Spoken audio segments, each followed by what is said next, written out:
Hey guys, welcome back to my channel. It is that time of the year. I'm sharing the best makeup products that I tried in 2021. I am so excited to share today's video because I tried so many good products this year. So it was a lot of fun just kind of looking back on some of my videos, going through my collection and pulling out all of the products that I loved. So sometimes when I film these videos, I'll just choose like my #1 product in each category, whether I tried it this year or it's been a favorite for years.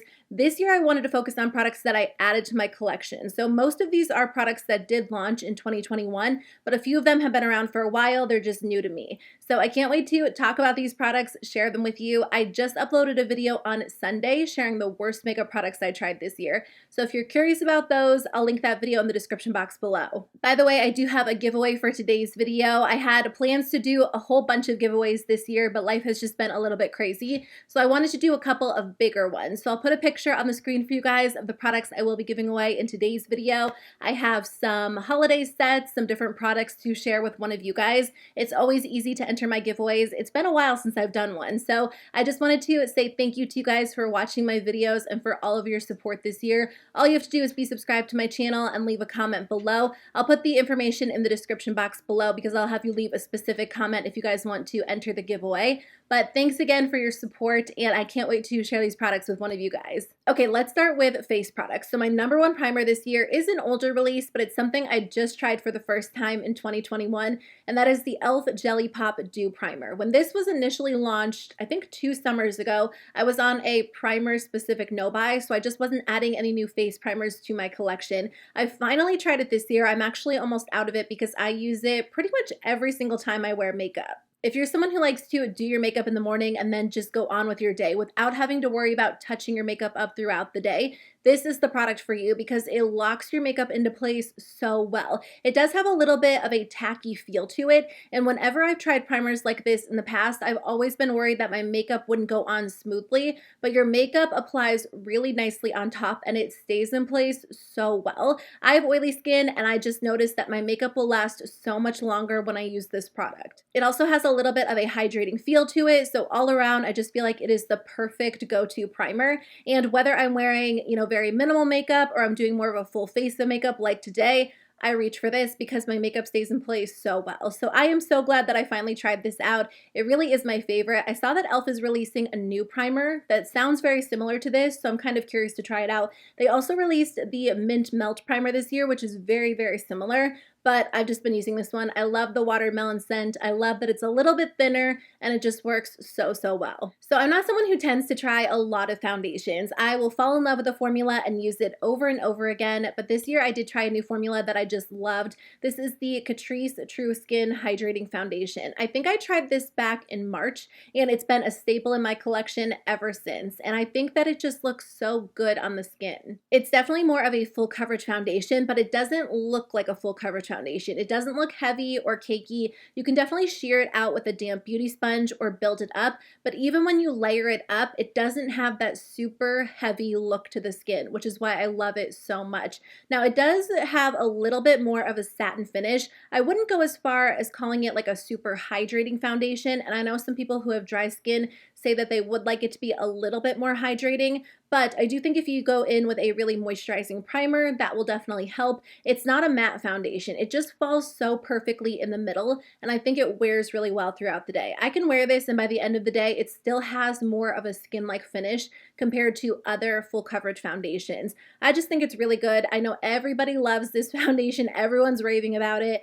and I think it really is one of those products that's worth the hype. To me, this feels like a high-end foundation at a drugstore price point. It really is such a good formula. I have the concealer somewhere. I bought it because I wanted to try it out and I can't seem to find it. So I don't know if I accidentally gave it to someone, but I do need to try out the concealer because I've heard really good things about that too. My favorite concealer this year is the Anastasia Beverly Hills Magic Touch Concealer. This was such a happy surprise because I kind of picked it up on a whim. I was at Ulta Beauty and I kind of had it on my wish list. I just decided to grab it and try it out, and I just fell in love with the formula. It is such a beautiful, smooth concealer. It's very lightweight, but it blends out so quickly, so easily, and it just looks looks really even and smooth on the skin. So I have a lot of under eye wrinkles and I feel like it just kind of blurs them, and anywhere where I'm dealing with texture that I want to spot conceal, this is the perfect formula because it just glides over that area so effortlessly. This one does crease pretty badly if you don't set it right away, so I just make sure to set it immediately and I'm good to go. But if you're someone who doesn't like to set your concealer, just keep that in mind. I feel like that's not a big deal to me because it just looks really good on the skin, so I can deal with a little bit of creasing, and setting it just kind of erases that problem. But I love this. I think it's so good. If you're looking for a lightweight concealer with good coverage that blends out well, that looks very smooth, this is such a great option. I have the shade 4, which is a little bit too light. I might go one shade darker once I use this one up, but it really is so good. I actually have 2 powders to share with you guys because I do have a powder foundation favorite, which I'll share in a second, but my #1 powder this year is the NYX Can't Stop, Won't Stop Mattifying Powder. I go back and forth, and sometimes I love loose powders, sometimes I love pressed powders, but I actually used this up completely and repurchased it because it really has been such a favorite of mine. I've heard people say this is a dupe for the Charlotte Tilbury, what is that powder called? It used to be my favorite. I can't think of it. The Charlotte Tilbury powder, like the pressed powder. I've heard people say this is a dupe, and I would say that it comes very, very close. I still think the Flower Beauty powder is maybe a little bit of a better dupe, but this one has a better shade range. They have lighter shades, deeper shades, and it's such a good powder. This will keep your skin matte all day long, but it also has a really nice smoothing, blurring property to it. So I love to use it right under my eyes where, you know, sometimes I'll have some large pores right here or anywhere where I'm dealing with texture. My foundation tends to break down on my chin right in this area because I do have some fine lines there, and a little bit of this powder just pressed into the skin locks my foundation into place so well. You can use this with a damp beauty sponge if you want a little bit more coverage, or you can just use a large fluffy brush and dust it all over your skin for a really pretty blurred effect. I'm so impressed by this. I think it is just one of the best powders that I've tried ever, and it's definitely my top powder of 2021. So like I said, I do have a powder foundation to share with you. Now, I did try this one before 2021. I think this is the only product like that I'm including in today's video, but I never really used it as a powder foundation, at least too often. I would typically use it as a setting powder, but this year I just fell in love with the concept of powder foundation. It's so quick and easy, and this is my favorite. It's the Urban Decay Stay Naked The Fix, and I have the shade 30YW. 30YW is slightly too yellow toned for me, but I feel like the line as a whole does run a little bit more yellow toned, so that is something to keep in mind. The reason why I like this is because it has really good coverage, but it's also very, very mattifying. So it's so simple and easy to apply. I just use the sponge that it comes with, I blend it all over my skin, and it does cover redness, it evens out my skin tone, but it's so fast. For me, it's a lot faster than applying liquid foundation because I always have to set liquid foundation. I have to blend it in. This is very, very quick and easy. You just swipe it on, and because it is more of a mattifying product,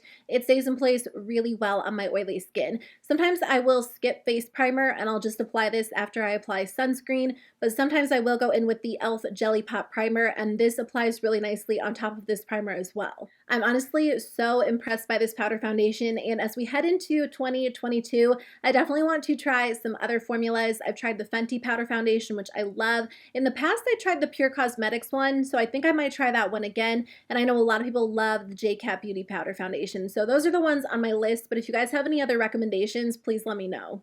Okay, let's talk about cheek products. So I feel like 2021 was the year of cream cheek products. Every brand was releasing cream bronzers and cream blushes and even cream highlighters. So I did try out quite a few cream products this year, and I never thought that I would like cream formulas because in the past I've always been so intimidated by them, and they just haven't worked that well for me. But I feel like at this point, because there are so many options out there, no matter what skin type you have or no matter what your preferences are, I feel like you can find a cream that works well for you. Even me, who has a really hard time with creams in general. So this year I tried the Makeup by Mario Soft Sculpt Shaping Stick. I have the shade Light, and I love this product. After I do my foundation, I'll go in with this cream bronzer and blend it out, and then I will set my foundation, and I'll even set my bronzer, or sometimes I'll skip that step, and this just looks so good. It stays in place extremely well, and I just find that it looks a little bit more natural on the skin. Because it is a cream, it just melts into the skin in a way that powder bronzers typically can't. This formula in particular stays in place extremely well, so I was using it a lot during the summertime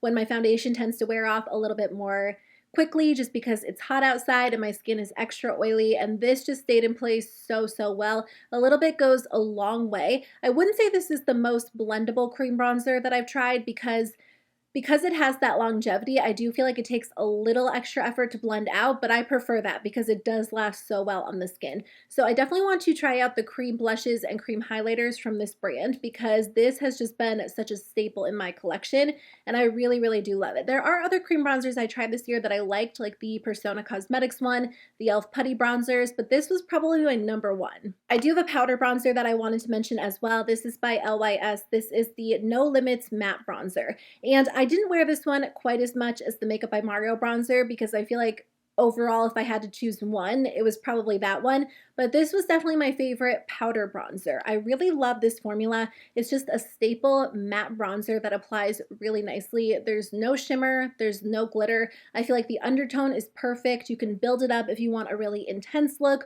or you can sheer it out, and that was perfect because during the summertime, I do get a little bit of a tan, so I feel like it's nice to have something slightly darker, and I didn't feel like I had to purchase a new bronzer because I could just layer this up, and now that it's winter time and I have no tan, I can still use this if I go in with a light hand. So I really liked this formula. LYS Beauty has definitely been a brand I've enjoyed this year as well. So again, I did try out a lot of cream blushes this year. I think my favorite formula would be the Tower 28 BeachPlease cream blushes. These are technically like lip and cheek balms, or lip and cheek tinted balms. I forget what the official name is. I'll put it on the screen for you guys, but these are so nice. Again, these stay in place extremely well. So if you have the issue where your cream blush tends to wear off very quickly, try this formula because these are very long lasting. You can use these on the eyes, on the lips, on the cheeks. I typically just apply them to the cheeks, but it is nice if you want like a quick monochromatic look because you can just take this and apply it everywhere. When I wear this on the eyes, it creases a little bit, but I just feel like the brand Tower 28 has that like beachy, effortless vibe. And that's the makeup style I wish I had. Like I wish I was just like a brow gel, mascara, cheek tint type of person, but I'm not. I definitely prefer more full coverage, a lot of eyeshadow, you know, a lot of lip products. So anyway, that if I could like switch my makeup style, that would be my dream makeup style, but I just don't typically love it on me. So I feel like I live vicariously through this product, even though, what am I saying? I feel like my brain does not work these days. I know where I'm going in my mind. Like if I could switch up my makeup style and have my dream makeup style, I would go with like that effortless beachy vibe, but that's just not me. So I feel like I can slightly achieve that by using this product. I don't know. Did that make sense? All of that to say, I just like the quality of these blushes. They stay in place well, they have beautiful colors, and I think they look really nice on the cheeks. So these were my number one blushes of the year. Now, what's the last thing that I want to mention? My favorite highlighter of the year was this one from Buxom. This is the Wanderlust Glow Highlighter in the shade White Russian. I was hoping they were going to release an entire line of these Wanderlust highlighters because I think they launched this back in January or February. A few years ago, they did the Wanderlust Primer Infused Blushes, and those are still one of my favorites. I think the formula is so good. I reach for the shade Seychelles at least like 2 or 3 times a week, and I think that this highlighter is so pretty. I'm wearing it today. I don't know if you can really see it, but it's just a very subtle highlighter, but it has a really pretty like pearly pink tone to it, and I've always loved pink highlighters, but I feel like I've gotten away from them a lot over the past few years. And when they launched this one, I fell in love with it. It looks so good on the skin. Now, when you swatch this product, it's not really that impressive. So I'll swatch it for you, but just keep in mind that it looks a lot better once you actually apply it because it just melts into the skin in such a pretty natural way. It doesn't enhance texture at all, and it just gives your cheeks like the most beautiful, subtle glow. So I will be uploading a video on the best and worst eyeshadow palettes that I tried in 2021. I think I'll do some sort of ranking style video, and that should be up soon. So I wasn't sure which palettes to mention in today's video because I'm not even sure how I'm going to rank them. There were a lot of lousy palettes that I tried this year, a lot of really good palettes. So I thought I would just choose a drugstore palette that I really love and a high-end palette that I really love. I don't know if they are like my absolute number ones, but I've talked about these so much on my channel, so they're definitely standout palettes. But stay tuned for my ranking video that will be up in the next few days. The drugstore palette that I want to mention, well, I have 2 of them. These are the Catrice 5 in a Box mini eyeshadow palettes. These are so good. They are the closest Natasha Denona dupe that I've tried. I think they were meant to kind of dupe Natasha Denona just based on the packaging, the style. They have some color stories that are very similar to Natasha Denona's mini palettes, and I just find that the formula does come very, very close. The matte shadows are really nice. They have good pigmentation to them, but they blend out nicely. They stay in place well, and the shimmers are almost spot on dupes. They're so smooth and so creamy, and they look really good on the eyes. In the past, when I've tried Catrice eyeshadows, they haven't been very good. I've never had luck with them. I've always decluttered like every single Catrice palette that I've tried, but these are amazing. I think they're like $5 or $6. So if you are looking for a good eyeshadow palette formula from a drugstore brand, this is such a great option. It really is one of my standout palettes this year. When it comes down to it, there's nothing quite like a good Natasha Denona palette in my mind. Now, I didn't understand the hype for a long time, but she didn't really have a lot of accessible options. A lot of her palettes were over $100, and then she started releasing the minis for $25, the mid-size palettes for $65, and if you get them during like a Sephora VIB sale, they're very similarly priced to high-end eyeshadow palettes from any brand. So I think that these are such a good deal in terms of value, the mid-size palettes, and the retro palette has just become an absolute favorite of mine. I don't know if this is going to be my top palette of 2021 or not, because I need to sit down and figure out which palettes I tried this year before I decide to rank them, but this is going to be very close to the top if it's not at the very top. You guys probably know that if you watch my videos, because I have been talking about this nonstop. It's such a beautiful palette. I love the color story. I love the formula. In my mind, this is just like such a dream palette for someone who loves like pinks and purples and berries. I wear this one all the time. I especially love wearing it when I don't know what to do, but I want my makeup to look really good because I just feel like you can't go wrong with it. This year, I tried the Essence Lash Princess Curl and Volume Mascara. This is my third tube of it because I use it nonstop. I have it on my lashes today, and I have very naturally just short lashes. I don't have a ton of them, so I feel like it takes a lot for a mascara to make them look thick and voluminous and dramatic, but also long. And typically I have to layer two mascaras together. This has solved all of my mascara issues. I just used this one, and ever since trying this one, I really haven't wanted to try another mascara because it really is my favorite. I think that it layers so nicely. So you can go in with like a quick coat and it still looks good, or you can layer it up to look really dramatic and it will give you the volume and drama and length that you're looking for. And it's the best. It's $5. My only issue with this is the fact that it's not waterproof. So if you do have very watery eyes, it will run a little bit throughout the day. My eyes are watery and I don't experience a lot of issues, but if I cry while I'm wearing this mascara, it's going to make a mess and my makeup will be ruined. So that is the one issue with it. For me, that's fine because I don't like to wear waterproof mascara on a daily basis. I just feel like it's so difficult to remove, and I don't experience any flaking or smudging unless I'm actually crying, which doesn't happen too often, but you know, I just wanted to throw that out there. If you are a fan of waterproof mascaras, that will be a big con for you. It's just such a good formula that I think it really will become my #1 favorite of all time, unless another brand releases something better than this, but I can't imagine they will. I just love it so much. I don't have a liquid liner to share with you guys. I'm still using the Urban Decay Perversion. I also like the NYX Epic Ink. There's an Essence one that I've really been enjoying, but I didn't try a new one this year that I fell in love with, so I just have some older favorites, but I did try some new eyeliner pencil formulas that I loved. So the LA Girl Shockwave metallic eyeliners are beautiful. They're so rich and intense, so creamy, so they glide on the eyes without any effort. I love using them on the waterline and my upper lash line. I just think they look so good, and they're only a few dollars. And LA Girl is always on sale on Ulta Beauty's website. This year I also tried the Too Faced Killer Liners. If you are looking for an eyeliner that stays in place all day long and does not move, this is the formula to try. These stay in place on the waterline and they really don't fade throughout the day, which is amazing to me because I have tried so many eyeliners and there are some that last pretty well, but by the end of the day, inevitably, the most of it will come off, especially if you're wearing it on the waterline. These don't move. They last so well. They come in a good amount of shades and they are matte. I typically do prefer more of a metallic liner on my waterline, which is why I don't reach for these every single time I do my makeup, because these are definitely like true matte eyeliners, but they don't move. So if that's what your #1 priority is, you have to try this formula. I wanted to share just two different brow products with you. So as far as brow pencils go, I've been using the Urban Decay Brow Blade, which has been a favorite of mine for years. And then I've also been using the NYX Micro Brow Pencil, which I tried for the first time years ago. So I don't have a new brow pencil favorite to share with you. Those really are still my go-to brow pencils. But this year I tried the NYX Lift and Snatch Brow Tint Pen. And I don't have it because I used mine up completely, but I'll put a picture on the screen for you guys. I'm so glad that so many brands are releasing these brow pens because a few years ago I fell in love with the Urban Decay Brow Blade, which I still use all the time, but that was the only brow pen that I could find that worked really well. And at this point there are a lot of different options, and I love the NYX Brow Tint Pen. They do have a good shade range, and I just feel like it looks really nice on the brows. It stays in place well. It's really easy to draw those hair-like strokes, and it's a pretty pigmented brow pen, but you can definitely go in with a light hand, and I just find that it stays on my brows all day long. So if you are looking for a good brow pen or a good brow combination, the NYX Micro Brow Pencil and then the NYX Brow Tint Pen are the perfect way to do your brows if you do like products like that.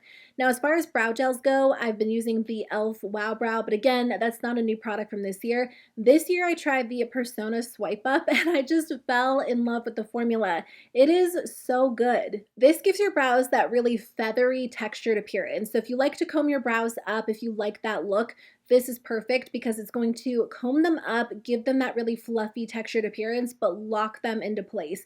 The e.l.f. Wow Brow Gel does give my brows like that fluffy appearance, but it doesn't lock them into place as well as this one. When you use this one, your brows will not move. Let me finish up with a few lip products. So I tried the LA Girl Shockwave Nude Lip Liners not too long ago. I want to say just a couple of months ago, and I love these. I've pretty much been using these exclusively. I find that they're very similar to the Charlotte Tilbury lip liners, but these are obviously a fraction of the price. I think they're just under $5, and again, they're typically on sale if you get them from Ulta Beauty. I have two shades. I have the shade Coquette on my lips today with a little bit of lip gloss, and then I also have the shade Sandstorm.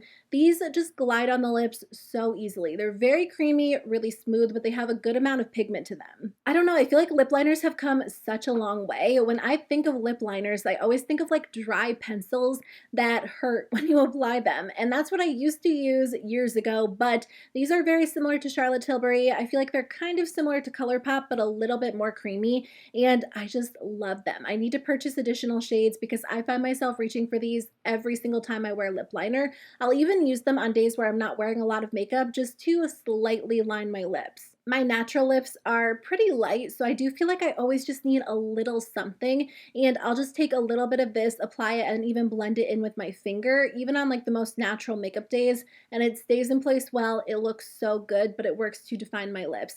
So I just love them. They lock your lipstick into place. They look really good under lip gloss as well, and they are just the best lip liners that I've tried in a really long time. I actually don't have a lipstick formula to share with you guys. I've been using the Bite Beauty Bite Beauty Power Move Creamy Matte Lip Crayons a lot this year, but I tried those for the first time in 2020, and those have probably been like my #1 formula, either those or the Buxom Full Force Plumping Lipsticks. But again, that's not a new product I tried this year, but those are probably my two go-to formulas. But this year, I just kind of fell back in love with lip gloss, and I've been wearing lip gloss so much, I will wear it on its own, on top of lipstick, on top of lip liner. There are two formulas that I think are just so good. So at the beginning of the year, I tried the e.l.f. Mint Melt Lip Plumping Glosses, and these are still so good. There are 4 different shades. I have a really pretty kind of like clear. I don't know why I described it as really pretty, I guess, because it's clear, but it still looks really pretty on the lips. And then I have a lighter warm toned nude and then a darker nude as well. These just look really nice. They look so smooth on the lips. They definitely have a little bit of a plumping quality to them. It's not too strong or painful by any means. It's like a really nice, pleasant, minty feel, and I just think they look really good on the lips. These feel like high-end glosses in drugstore packaging, so I am a big fan of these. The other formula that I love that I actually tried just a few months ago is the I tried the original one back in the summer, and then I just purchased the hot chocolate one, but this is the Fenty Gloss Bomb Heat. So again, it is a plumping lip gloss. These don't have any shimmer in them, which I like. I've always been a fan of shimmery lip glosses, but this year I really liked lip gloss that didn't have any shimmer in it because I feel like it just looks so glossy, really juicy on the lips, and I love wearing these on their own, but also on top of lip liners or on top of lipstick. So today I'm wearing the shade Hot Chocolate Heat on top of the LA Girl liner in the shade Coquette. These really are so pretty and glossy and shiny, and I can't get enough of them. I just purchased Hot Chocolate Heat during the Sephora VIB sale, and I've already used up over half of it because I wear it nonstop. I wore the red one quite a bit during the summer just because I felt like it was the perfect summertime lip color, but this really is my favorite. Like if I'm wearing a cool toned look or a warm toned look, I just feel like this looks so good on top of it. It's perfect to throw on whether you have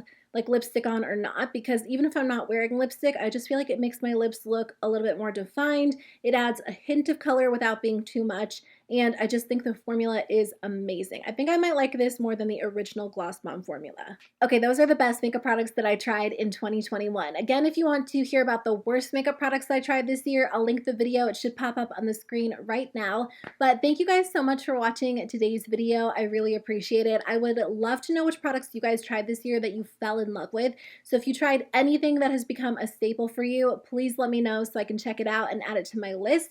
But I hope you guys have a great rest of your day. I'll see you very soon with a new video. I'll be uploading a new video on Thursday, and then next week I'll have my eyeshadow palette ranking for 2021.